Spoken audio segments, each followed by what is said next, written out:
Hello students, welcome to my class. এই ভিডিওত মই লৈ আহিছো যোৱা বছৰ অৰ্থাৎ 2023 ৰ এনুৱেল এক্সামৰ সায়েন্সৰ পেপাৰখন জেনাৰেল সায়েন্সৰ পেপাৰখন ইয়াৰ এমসিকিউ খিনি আমি ডিসকাস কৰিম। এই পেপাৰখন শোণিতপুৰ ডিস্ট্ৰিক্টৰ হয়। খুব ভাল হৈছিল পেপাৰখন, আমি আলোচনা কৰিছো না। 300 কেলভিনৰ বাবে ডিগ্ৰী সেলসিয়াছত উষ্ণতা কিমান হ'ব? তো ইয়াৰ পৰা 273 মাইনাস কৰি দিবা। তো আনসাৰটো হ'ব সি অপশন 27 ডিগ্ৰী। কোৱেশ্চন নম্বৰ 2 ত আছে কি পৰিৱৰ্তন কৰি পদাৰ্থক এটা অৱস্থাৰ পৰা আন এটা অৱস্থালৈ পৰিৱৰ্তন কৰিব পাৰি? তো একেটাৰ ভিতৰত অপশন সি টু হ'ব উষ্ণতা আৰু চাপ এই দুয়োটাই ব্যৱহাৰ কৰিয়ে পদাৰ্থক এটা অৱস্থাৰ পৰা আন এটা অৱস্থালৈ পৰিৱৰ্তন কৰিব পাৰি। তো উষ্ণতা আৰু চাপ এই সি অপশনটোৱে কৈছে এ আৰু বি দুয়োটাই বুলি, গতিকে আমি সি অপশনটো ল'ম। 3 নম্বৰ কোৱেশ্চনে দি আছে যদি বায়ুত আৰ্দ্ৰতা বাঢ়ে তেতিয়া বাষ্পীভৱনৰ বেগ অপশন এ টু কাৰেক্ট হ'ব কমে। 4 নম্বৰত দি আছে তলৰ কোনটো প্ৰক্ৰিয়াৰ দ্বাৰা ৰঞ্জকৰ বিভিন্ন ৰং পৃথক কৰিব পাৰি? তো অপশন এ টু কাৰেক্ট হ'ব ক্ৰমেটোগ্ৰাফি বা বৰ্ণলেখন পদ্ধতিৰে। কোৱেশ্চন নম্বৰ 5 ত আছে আইৰণৰ চিহ্ন হ'ল সি অপশনটো কাৰেক্ট হ'ব আইৰণৰ চিহ্ন হ'ল Fe। নেক্সট কোৱেশ্চনত দি আছে পানীত অক্সিজেন আৰু হাইড্ৰোজেনৰ ভৰৰ অনুপাত হ'ল, তো অক্সিজেনটো আগত দিয়া আছে এই সি অপশনটো আমাৰ কাৰেক্ট হ'ব 8:1। হাইড্ৰোজেন যদি আগত দিয়া অক্সিজেন যদি পিছত দিয়া থাকে তেনেহলে অপশন এ টু কাৰেক্ট হ'লহেতেন 1:8, কিন্তু অক্সিজেনটো আগত দিয়া আছে এই কোৱেশ্চনটোত আৰু হাইড্ৰোজেনটো পিছত দিয়া আছে, গতিকে সি অপশনটো আমি সিলেক্ট কৰিব লাগিব যেটো কাৰেক্ট হ'ব 8:1। নেক্সট কোৱেশ্চনত দি আছে তলত দিয়া সমূহৰ পৰা কোনটো সমভাৰী? 1 2 3 4 একেটা এবিসিডি দিয়া আছে। সমভাৰী অৰ্থাৎ ভৰটো একে হ'ব লাগিব, ঠিক আছে। পদাৰ্থৰ যেটো মৌল আছে মৌলটোৰ ভৰ একে হ'ব লাগিব, পৰমাণু ক্ৰমাংক বেলেগ হ'ব পাৰে।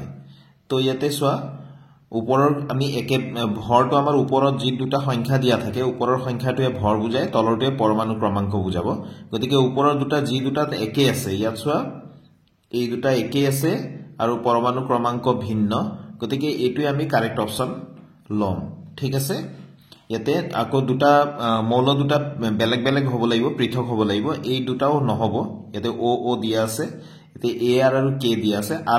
আৰ্গনৰ আচলতে ভৰটো হৈ যায় 40 আৰু এইটো পটাছিয়ামৰ ভৰ হৈ যায় 39। এই দুটা মিলা নাই, তথাপিও আমি এইটোৱে কাৰেক্ট বুলি ল'ব পাৰো যেহেতু পৰমাণু ক্ৰমাংক ভিন্ন দিয়া আছে আৰু ওপৰত য'ত পাৰমাণবিক ভৰ থাকে ভৰটো একে দিয়া আছে, গতিকে আমি এই অপশনটোৱে আমি ল'ম, ঠিক আছে। সমভাৰী মানে হৈ গ'ল দুটা বেলেগ বেলেগ মৌল যি দুটাৰ পৰমাণু ক্ৰমাংক ভিন্ন হয় কিন্তু ভৰ একে হয়। নেক্সট কোৱেশ্চন দি আছে এটা বস্তু যদি সমান সময়ৰ ব্যৱধানত সমান দূৰত্ব অতিক্ৰম কৰে বস্তুটোৰ গতি হ'ব। এই অপশন এ টোৱে আমাৰ কাৰেক্ট অপশন সুষম গতি। তো সমান সময়ৰ ব্যৱধানত যদি বস্তুটোৰ দূৰত্ব সমান অতিক্ৰম কৰি থাকে তেনেহলে তেনেকুৱা গতিক আমি সুষম গতি বুলি কওঁ। নেক্সট কোৱেশ্চনত দিয়া আছে এটা পিণ্ড মানে যিকোনো এটা বস্তু এটা অবজেক্ট এটা আৰ ব্যাসাৰ্ধৰ এটা বৃত্তীয় পথেৰে ঘূৰি আছে।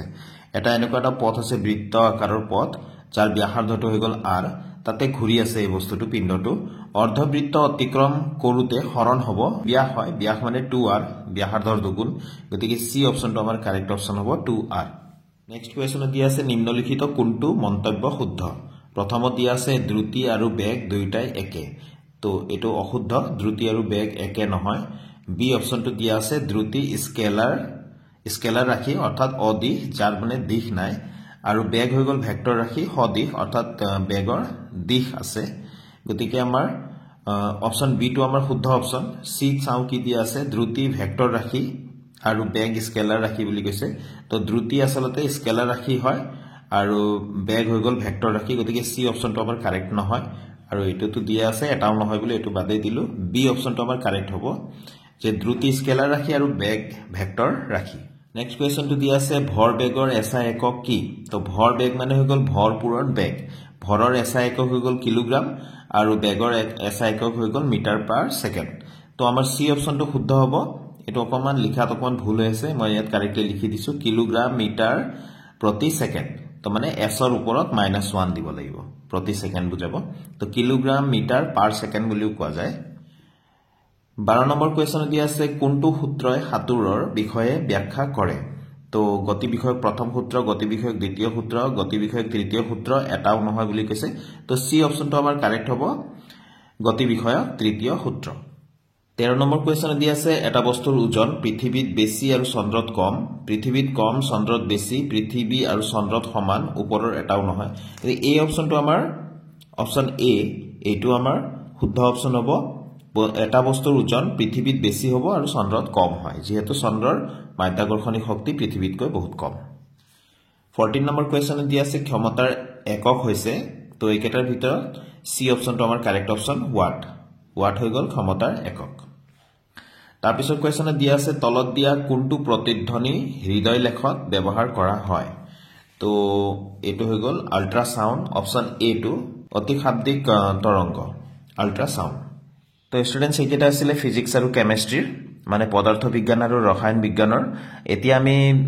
বাকি জীৱ বিজ্ঞানৰ পৰা কি দিয়া আছে আমি চাওচোন দিয়া আছে তলত দিয়া কোনটো অবৰ্ণ কণা প্লাষ্টিক তো এ বি সি ডি এইকেটা দিয়া আছে ইয়াৰ ভিতৰত অপশন সি টু লিউকোপ্লাস্ট হৈ গল অবৰ্ণ কণা প্লাষ্টিক নেক্সট কোৱেশ্চন দিয়া আছে মানুহৰ পেশী আৰু অস্থিক সংযোগ কৰা কলা হল তো ইয়াতে বি অপশনটো শুদ্ধ টেন্ডন তো জীৱ জগতৰ পাঁচটা ৰাজ্যত বিভক্ত কৰিছিল কোনে কৰিছিল বৈজ্ঞানিকৰ নাম সুধিছে ইয়াতে D অপশনটো R white taker next question দিয়া আছে তলত দিয়া কোনটো বেমাৰ মহৰ দ্বাৰা সংক্ৰমিত নহয় তো ইয়াতে চাৰিটা বেমাৰৰ নাম দিয়া আছে অপশন ডি টু ছ নিউমোনিয়া আছে নিউমোনিয়াটো হৈ গল মহৰ দ্বাৰা সংক্ৰমিত নোহোৱা বেমাৰ এতিয়া ডেংগু মেলেৰিয়া এনকেফেলাইটিস এই গুটেকেটা কিন্তু মহৰ দ্বাৰা তাৰমানে মহে সংক্ৰমিত কৰে বিয়পায় তাৰমানে কিন্তু অপশন ডি টু মহৰ দ্বাৰা সংক্ৰমিত নহয় নিউমোনিয়া বেমাৰটো নেক্সট কোৱেশ্চনত আছে শুক্ৰ আৰু মঙ্গল গ্ৰহৰ বায়ুত তলত দিয়া কোনটো